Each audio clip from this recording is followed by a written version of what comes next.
Hi everyone, this is Quinn from Sequence Art, and this month I have a watercolor tutorial for you using the new watercolors for fall 2022 that Art Journal is releasing.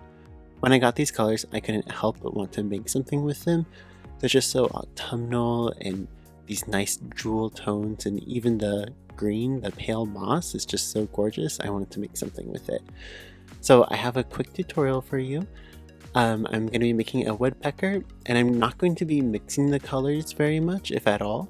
So hopefully this is something that is very easy to recreate, just using the colors in the set. So to start off, I'm using a wet on wet technique to make little fall leaves in the background. So I'm using the burnt ochre and the soft mulberry, the orange and the red to make this beautiful fall foliage in the background. So wet on wet technique is wetting the paper fully first and then adding wet watercolor to it, so you kind of get this very washy look.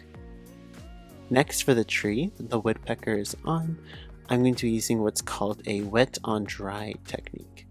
So basically I get a wet brush and add water to the watercolor, and I put it on a dry piece of paper. You'll see that I put the blue paint, I believe it's the Midnight Mist. I put that on the palette first and then added more and more water to dilute it because it can be a fairly dark color. You'll see at the top of the page I swatched all 6 of the colors before I used them, just so I had an idea of what I was going to do. This is just a testing piece so I can see what all the colors look like and what they look like together. So on the tree I'm using Meadow Pink and the Midnight Mist, so the pale pinkish orange and then the blue. And I just thought it looked very much like a tree trunk.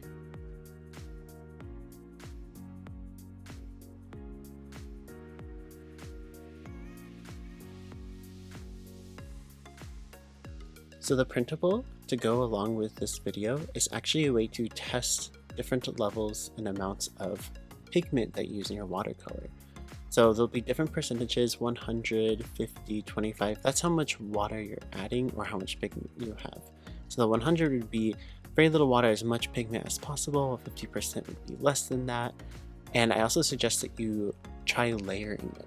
So you'll see that I now have some darker parts of the blue and some lighter parts of the blue as I add more color. So when something is completely dry, you can add more color on top of it and it'll darken it more and more. Right now I'm adding some of the pale moss to the woodpecker along with the white, just to give a little bit of depth before I start adding the dark color to the pattern of the woodpecker itself.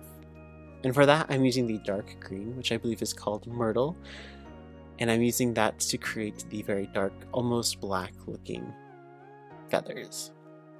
So for example, 100% pigment would be what I'm doing with the feathers, versus closer to like 10% is what I did for the bark of the tree. Also keep in mind that watercolors tend to dry lighter than when you put them on. So if you look to the left where my leaves are, they're already lighter than they were originally. I want to go over them in a little bit, but as you see, I will go over some spots over and over as I want to make them darker and darker. So I do that a lot with the woodpecker because woodpeckers are usually black and white, and I don't have any black, but I'm using the dark green just because in contrast to the other colors, it looks black, almost.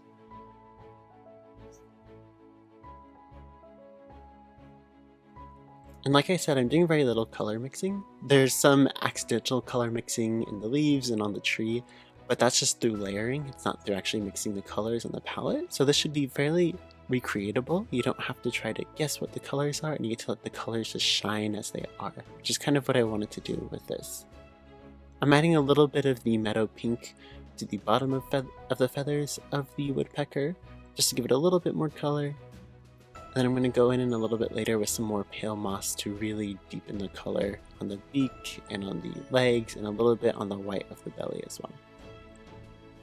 Here you can see me adding more of the mulberry and ochre to the background. It wasn't as vibrant as I wanted at first, so I thought a second layer would probably add just enough pop of color to make me happy. And as you can see, when it goes on with the water, it's super, super vibrant.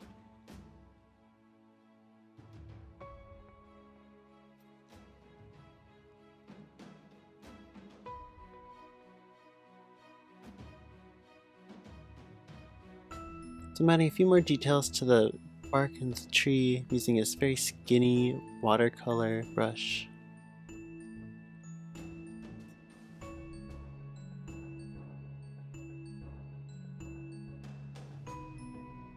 And so I went ahead and let this painting dry for about an hour and a half before I started to peel off the tape. This just makes sure that the paper is nice and flat. And I wanted to show you this part because this is my favorite part of pulling off the tape. Also, I got this watercolor from Art Journal as well. Feel free to look at a link in the description. They have watercolor pads so that you can just take out a single piece of watercolor paper. And so here's my little tutorial using the new autumn watercolors. As you can see all 6 of the colors distinctly throughout the painting, which was the goal so that they can each shine. I hope you enjoyed this tutorial, and if you remake this or recreate it in some way or have your own tutorial for these colors, please feel free to tag me or Archer and Olive. We'll love to see what you create. Thank you so much, and happy painting!